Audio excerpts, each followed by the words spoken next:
Hi, this is Joel Boggess, host of The Relaunch Show, and you are listening to my friend Aimee J. and the Chasing Dreams podcast.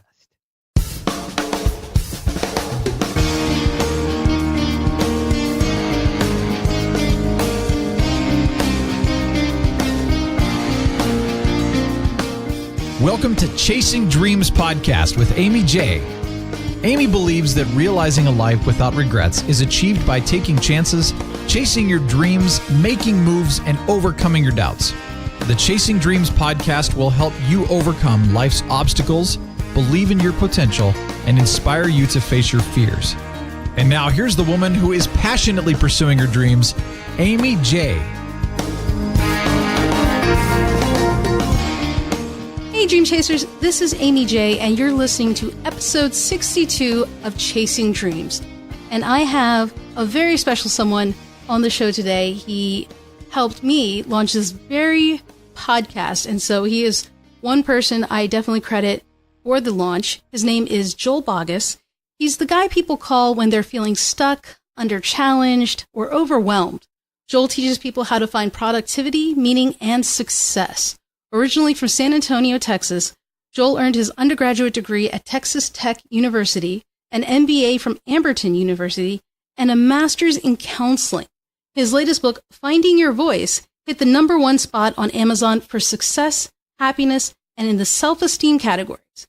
His podcast, Relaunch, has passed the 1.5 million listens mark, which is amazing. I'm pretty sure I don't have to tell you guys that, but let me just go ahead and say how amazed I am by that feat. Hopefully, Chasing Dreams will aspire to that and reach there at some point. Joel and his wife, Pay, live in the Dallas-Fort Worth area, a lovely place, and have 2 dogs, a golden retriever, retired therapy dog, Bubba, and a golden rescue, Happy. And he is taking some time out of his schedule to come on the show. Joel, how's it going? Aimee, I am doing great. It is a pleasure to be here on this show with you, and congratulations, by the way, on the success that you are having with this show. You know, I started my broadcasting career in traditional radio 27 years ago. My gosh, time flies. And you know what? I still don't take for granted the invitations that people give me from time to time to be on their show. So from the bottom of my heart, thank you for having me. I sincerely appreciate it, and appreciate the nice words that you had to share. Well, absolutely. I mean, I don't know why. I think our conflicting schedules, I'm glad the stars have aligned for you to come on the show now, because Russ Johns has been on the show. He also helped lead the course that helped me kind of understand and officially kind of launch the podcast. And I used techniques that you guys taught. And the podcast wouldn't be where it is today if it wasn't for people like you who helped teach others about podcasting. And you guys have such a great, spirit. You don't talk people down. You have that teacher kind of mentality, and podcasting, radio, and it's fantastic. Well, we're all on the same team when you get right down to it. And people that show up and are hungry, like you were on that day at Podcast Movement 2015, and as you continue to show up and be hungry, we are just delighted to add value in as best as we can to what you're doing, not just with your show, but also with your business and with your personal journeys. Gosh, thanks for letting us tag along. Yeah, I mean, you're right. I mean, different experiences kind of bring different people into our life. And we've been friends now since Podcast Movement. You've been to the Philly area a couple times. In fact, I saw you a few weeks ago. Wonderful time at the Mid-Atlantic Podcast Conference. Wasn't that fun? Gosh, Joe Pardo knows how to put on an event. And this year was the second year, and his attendance had already doubled than it was the very first year. And he's already starting to make plans, getting speakers together for the next year's conference, which will be right there at the same venue at the Holiday Inn in South Jersey. Which is amazing because from what he was telling me, it started in a room, and here he has the Holiday Inn, fantastic setup. He did a great job. It was wonderful, but just also another example of people you guys have helped and been a part of, and the things you're doing with Relaunch, with your podcast, with your Facebook group, and everything you have going on. But let's take it back a little bit. You said 27 years in radio. Have you always, when you were young teenager, college, 3 degrees, was radio something you kind of aspired to? You knew, hey, I want to be that voice behind the mic? You know what? This is probably going to sound like a made-up story, but yes. Oh, my gosh. And I'll tell you the very quick version of this story because I want to get into adding as much value as I can to your audience and your listeners. But when I was 10 years old, it was Christmas Day, and it was the best time of the day for any 10-year-old boy. And it was the time to open presents. And as soon as that announcement came from, my grandparents or dad or whatever, I rushed down the hall, took the biggest seat that I could find, the one right there under the Christmas tree, biggest chair, and I grabbed the biggest box that I could find. Was it yours? Luckily it had my name on it, right? Yeah. And I ripped through that box and I pulled back the flaps and I stuck my hand in there and I pulled out this rectangular looking silver magic box. And what it was, Aimee, is it was a boom box, if you can remember what those are. And I was pulling it out by the handle, the long black handle. And from the time that I turned that power switch on, a switch was turned on inside me.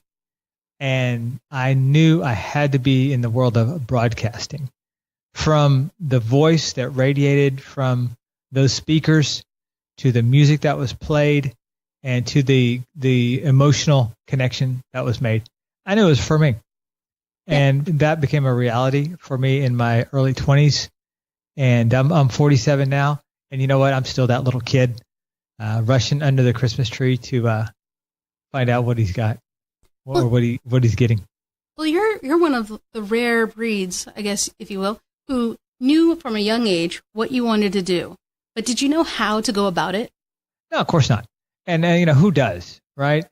But I knew that was the fire that was burning inside me. And the spark that started at age 10 became a flame as a teenager. And then as I stepped into young adulthood, that flame became a torch that just led me the way to figuring out, okay, how does one get on radio? How do you create that kind of opportunity?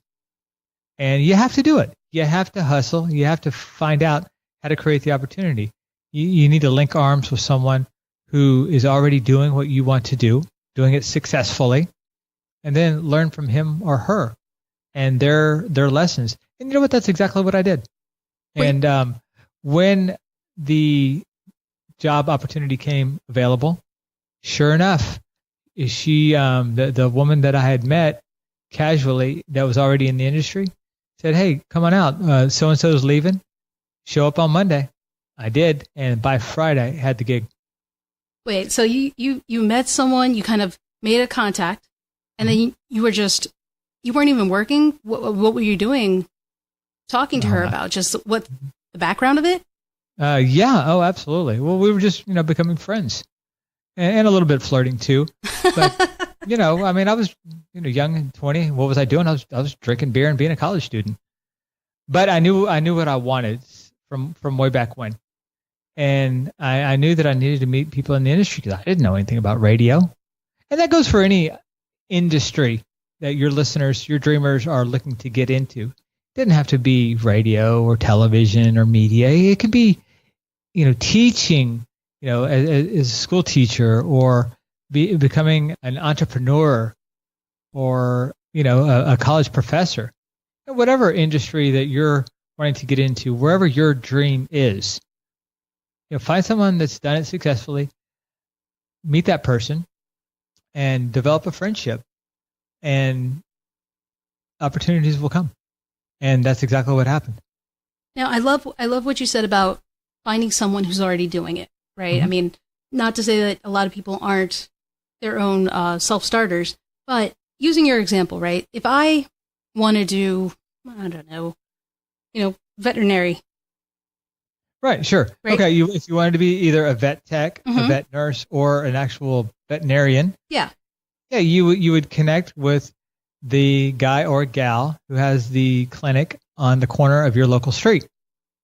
But what do you ask, right? What do you what do you ask in those conversations? You do become friends, but Like, how do you know what the right questions are to ask?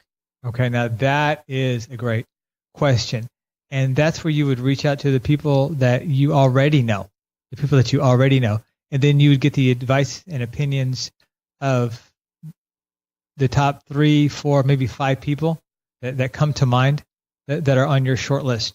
People that might have valuable advice on, gosh, what should I ask them?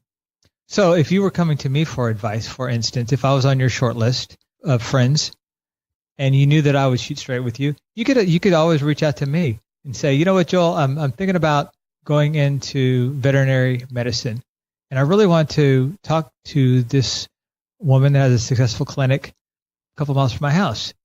What do you think I should do? How should I, approach her? And so you work your contacts, work the people that you already know. Here's what will happen when you do that. Maybe I'll give you some advice. Let's say you're coming to me for advice. Mm-hmm. So maybe I'll give you some worthwhile advice, but probably what I'll also tell you is, here's some advice, but I know someone who works exclusively with horses. Do you think it would make sense for you to talk to her or him? Or, I know someone who has maybe a ranch where they rehabilitate, ostriches or cows or pigs or whatever. Would it be worth your while to talk to them? And see, the doors of opportunity, relational opportunities, will open once you're willing to be vulnerable enough to ask for a little bit of help and assistance from your network. This doesn't involve you asking anyone, stranger, for advice. You start with the people that you already know, get their advice and opinions, and then move forward from there. And you were able to parlay that, you were just saying earlier how you got that opportunity. You went in on Monday, had the job by Friday, 27 years in the industry. Mm-hmm. Were you ever able to be that person on the other side for someone else?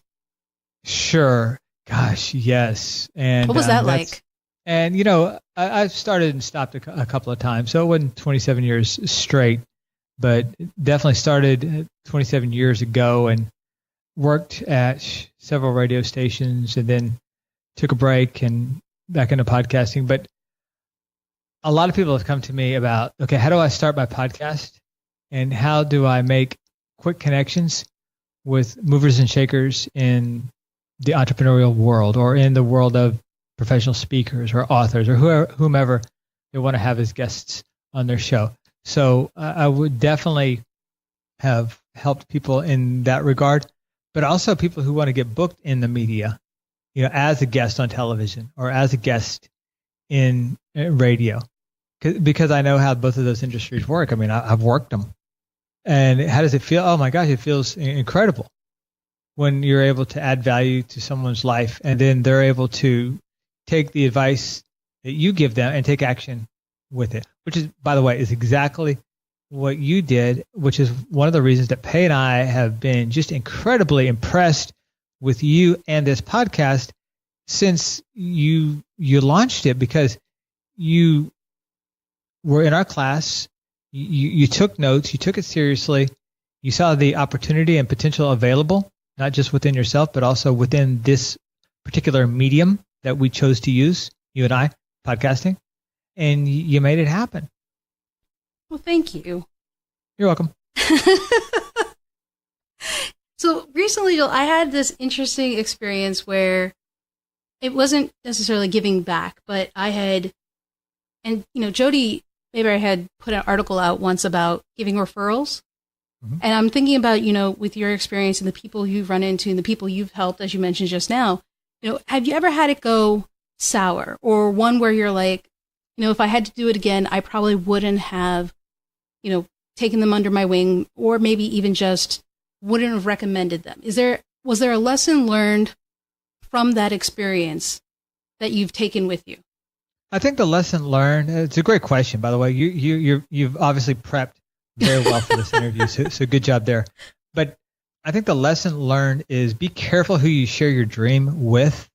I think that's going to add the most value for the dreamers that are tuning in right now to your show.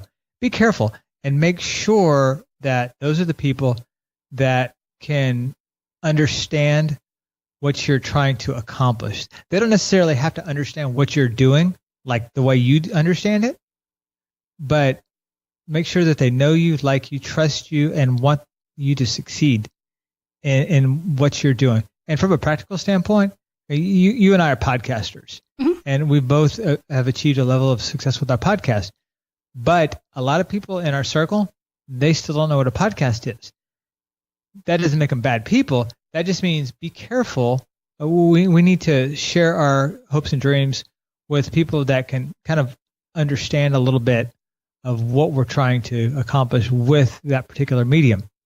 So it's not going to do us any good to share our dream with people who really don't understand the world of podcasting.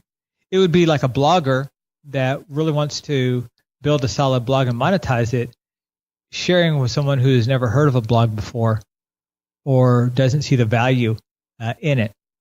Just be careful who you share with.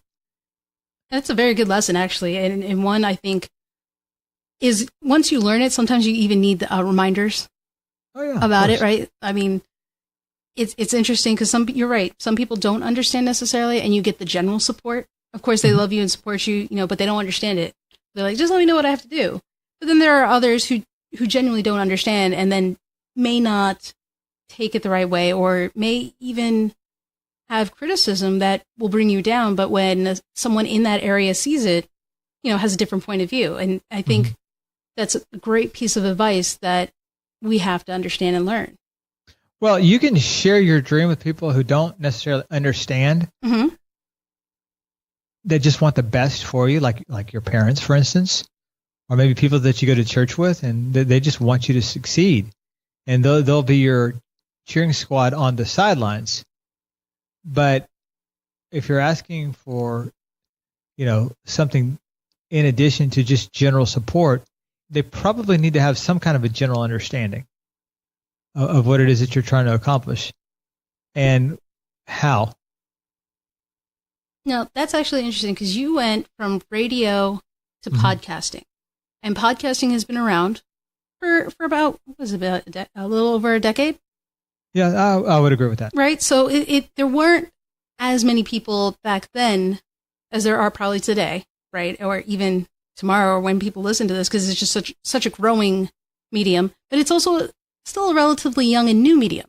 What was it that made you switch from radio to podcasting?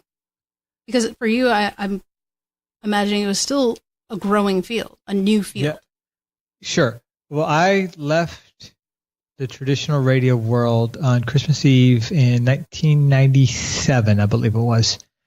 And I was not disgusted with radio, and I still love it, although it is a dying model.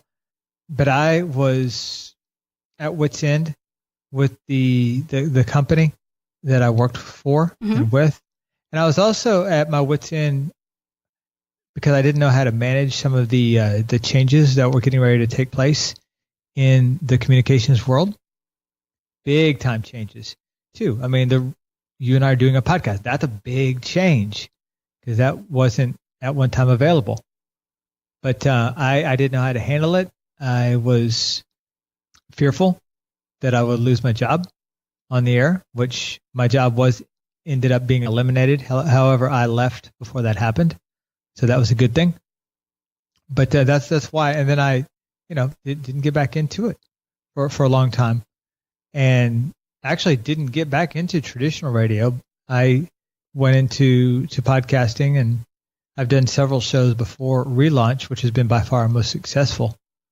But as soon as there was a broadcasting equivalent to radio, I was all in. And do you think that has to do with the fact that, from such a young age, you were all about that mic? Without a doubt. Yeah? Without a doubt. Yeah. Well, you know how it is. It gets in your blood, and you just can't get away from it. And I absolutely love it. And any opportunity I get to be on radio or in front of the camera on TV, I totally jump at it because it's just another form of broadcasting. And thankfully, because I know the industry and I know how that game's played, I'm on, pretty much as frequently as I want to be because I know how that works. And I help a lot of folks kind of navigate those waters, because you have to know how to pitch and who to pitch and when to pitch to make that happen. It's a little bit different than just pitching to be on a podcast, but it's just a little bit of art and science. Now, I actually want to kind of talk about that, what Sure. you spoke just earlier about how Relaunch wasn't your first podcast. But I also want to talk about the fact that you wrote a book. So keep that in mind. We're going to talk about two things, but I want to talk first about the fact that this wasn't your first podcast. So you've made how many attempts, would you say, at podcasting? Sure. Relaunch, when you count up all the shows that I've done, my wife has done, Pay, and that we have done together, Relaunch is show number 9. Show number 9. You know, most people would have probably stopped at 3. Mhm. Why didn't you? Because there are other mediums, right? There's YouTube sure. and stuff like that. But that wasn't the medium that spoke deeply to me. Okay. And so that's why I didn't stop.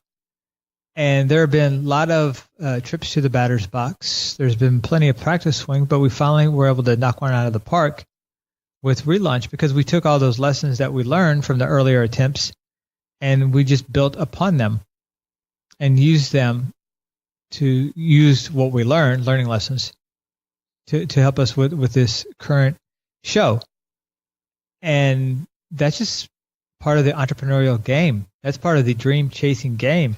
Is, you know what, you're going to fail yourself forward, but you're still going to go forward. And that's what we did. And I saw that opportunity, which I pray that the dream chasers will see that opportunity as well, that, you know what, I'm going to fail one time after another until I get to where I need to go. And I'm not failing anymore, but I'm riding. That's actually a really good point, because sometimes I think we forget, you know, it may take, even if it doesn't work the first time, the second time, or even the third time, there's no reason to give up, right? I can guarantee that it will not work the first time for the most part. I'm not a doom and gloom guy. I'm an optimistic guy. But it's not going to work the first time, because hardly anything ever does. Now, we hear about things that have taken off. However, what we don't know is that there have been a lot of missed attempts and opportunities that came up short. And if you know people at a deep, intimate level, you'll find out those stories that, you know what, yeah, people know them for their success, and it seems like they came out of nowhere and experienced instant success overnight. That never happens. And if someone says that happens, they are lying. It does seem to be the 20-year overnight success, or, you know, however many, it's always more than just an overnight success. It's actually a misnomer, I would say. It's never an overnight success. You know what? And there are probably a handful of exceptions to the rule, but for the most part, it takes sweat and toil and unsexy stuff before you're able to get it right. And it sure did with us. Oh my gosh. Did it ever? But it's worth it. It's always worth it, as long as you find something that you're passionate about, that is a part of your dream, and then you chase it unrelentlessly. Or no, wait, you chase it relentlessly. That makes sense. And you eventually get there. But it just takes a little bit of time. That's why it's so important. And I know you talk about this on your show. It's so important to have a group of people around you that will link arms with you and also, help you up after you've had a failing forward experience, and that will encourage you to dust off your knees and get back in the race. Vitally important to have those relaunch relationships right there. Success is hard enough, but doing it alone is almost impossible, if not impossible. So true. So true. I mean, you can do it. It's just definitely not easier. Right. Sure. I mean, there's no reason to go it alone, although it does sound sexy, and the movies make it seem that that's not only possible, but probable. But if you wait till the end of the movie and watch the credits, there are a lot of people that contribute to that, not just the star actor. Absolutely. And a lot of them don't get credit or go uncredited in the public eye. I'm sure the production company and all those people are appreciative, but yeah, it's not necessarily something you hear about like TV doesn't tell you. It scrolled past very fast, right?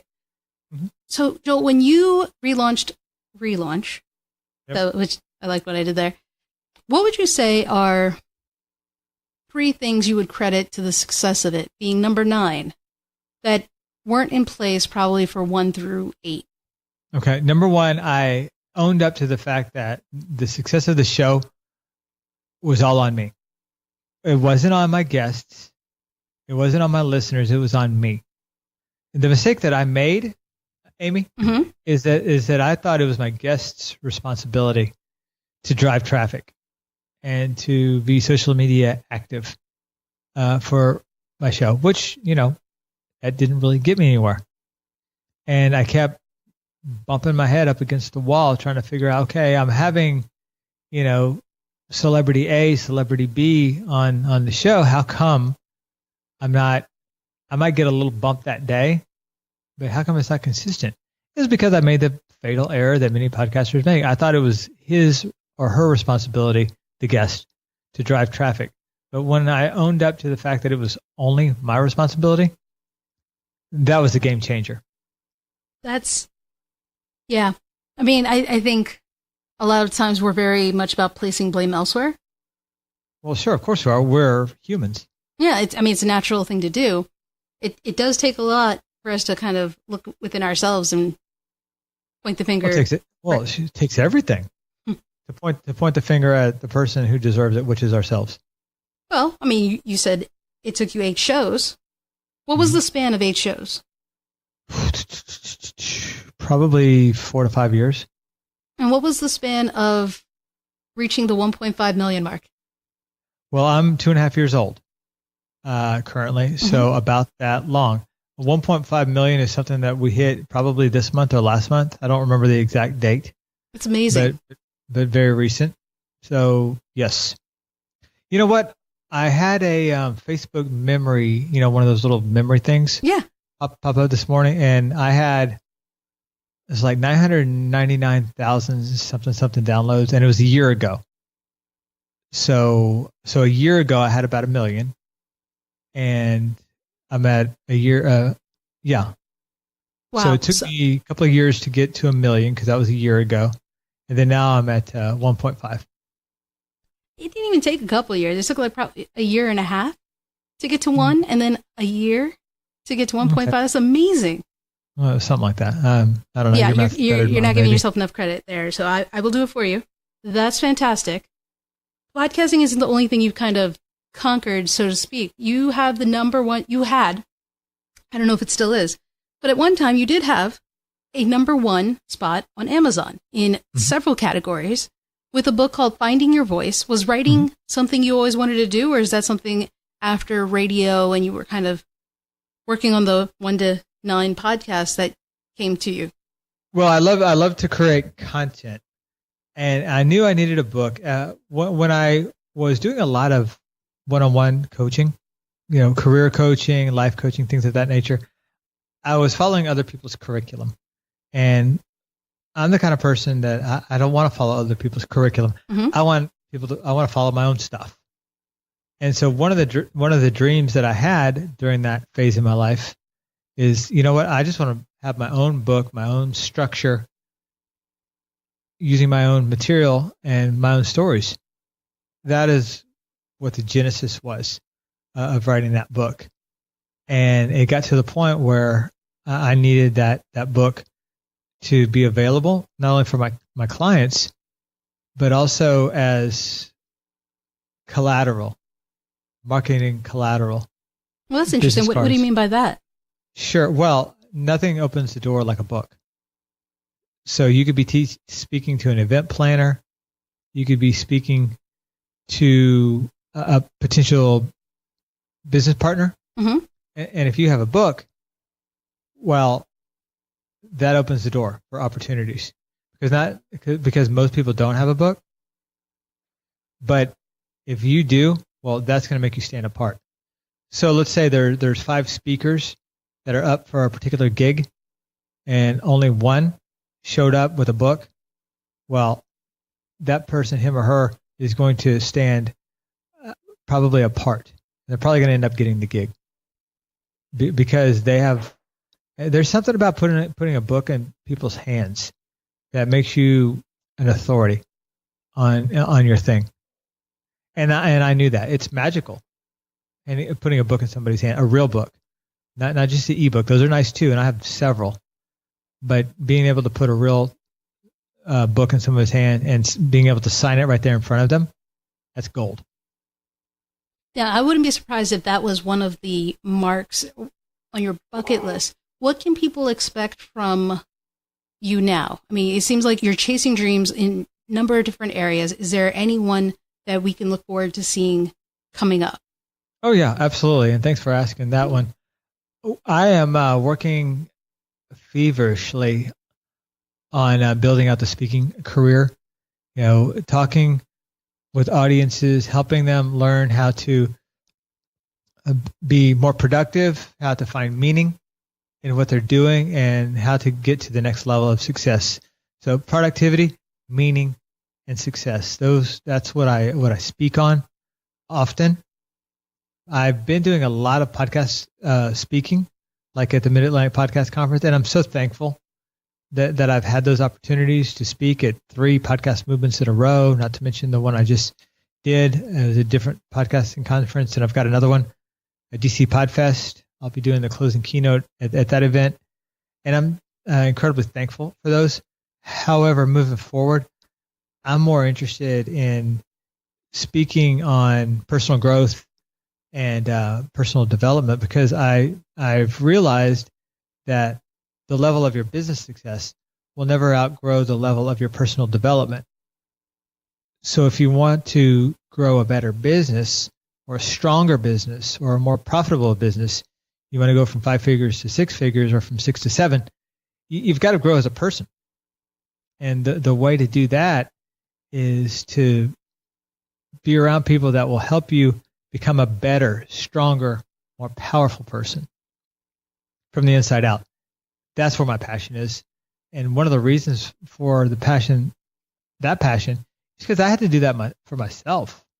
I had to learn how to become better, stronger, more confident, and more powerful because of my own injuries that I had as a 5-year-old child, and also the results of growing up in an abusive home with many abusive situations around me and all that. I had to become a better person, as a kid and teenager, and then as a young adult. So that's sprinkled the passion of wanting to help people do that too. When you get free, you're naturally inclined to want to help people get free, which that's kind of the short version of that story. Well, and you're definitely helping people, especially with the things you've been sharing in this podcast. I mean, I know there were so many nuggets of wisdom that you've been sharing. What is one last thing that you would tell someone who's chasing their dream to help them be free to actually, chase their dream or reach their dream? Sure. Okay. And tweet this out, because this is gold. And it is simply this: doing is the new planning. And here's what I mean by that. I've seen people spend countless minutes, hours, days, weeks trying to put together a plan of action. A plan of action for the business, a plan of action for their career, a plan of action for their relationship. But somewhere between the planning and the execution, the enthusiasm dies. And what could have been never gets to be. However, if you think about what I just said earlier, doing is the new planning, that puts an entirely different perspective on the whole idea, and also it opens up different opportunities. So think about this. If you take a step toward your dream today, then you can plan for the next step. What's the next step going to look like? And then the third step and the fourth step. But if you don't step, then you're going to stay stuck with both feet on the ground, kind of like they were caked in cement. My buddy, Larry Wingett, put it this way, and I'm respecting your time, so I'm kind of coming in for a landing on this, but he said, you can't steer a parked car. And he's right. You have to make a decision that I am going to do, and my version of doing is I'm going to take a left, I'm going to take a right, but I'm going to go. And one of two things will happen when I do that. When you do that, you'll either find out that, oh my gosh, this feels great. I'm moving in the right direction. I'm going to take another step, or maybe I'm going to even hit another gear that I didn't even realize I had. That could happen. Or you could realize that this isn't the right direction at all. I need to course correct. Either way, this is good news, because you're either going to be headed in the right direction, or you're going to quickly learn that you're not, and you're going to be able to do something about it. But it comes with doing. So you ask for one thing, the simple answer, doing is the new planning. Do something today. I love that. And that's deep, what your friend said, that you can't steer a parked car. That's very deep and very powerful for a simple statement. Well, unfortunately, most people are spinning their wheels in neutral. Mm-hmm. And that burns up all of your energy, all of your fuel. So at the end of the day, if you do that, you won't have energy. You won't have the personal resources to move in a direction. So doing is the new planning. Tweet it. Doing is the new planning, guys. Take that and run with it. Joel, thank you so much for coming on the show. Loved having you. We'll have to have you back later on. See what you're doing, what new things you've got going on. You're amazing. It's been a lot of fun, Aimee. Thanks for having me. Yeah. Yeah, thank you for coming on. Pleasure. And there you have it, guys. Mr. Joel Boggess of The Relaunch Show here sharing his nuggets of wisdom, including the profound doing is the new planning. So I want you guys to go over and find all the links that were mentioned here today and more about Joel and this episode on the show notes page at chasingdreamshq.com/episode 62. That's episode 62. And after you do that, go out and do. All right? Okay. So till next time, guys, keep chasing. Thank you so much for listening to Chasing Dreams. Aimee would love to connect with you and hear all about your pursuit of chasing your dreams. Connect with her on Facebook, Twitter, or Instagram via @ChasingDreamsHQ. Or you can find Aimee on Twitter @AimeeJ21. That's AIMEEJ21. Be sure to visit headquarters over at ChasingDreamsHQ.com for more inspiration, motivation, and resources to help with your own dream chase. We hope you'll join Aimee next week, and until then, keep chasing.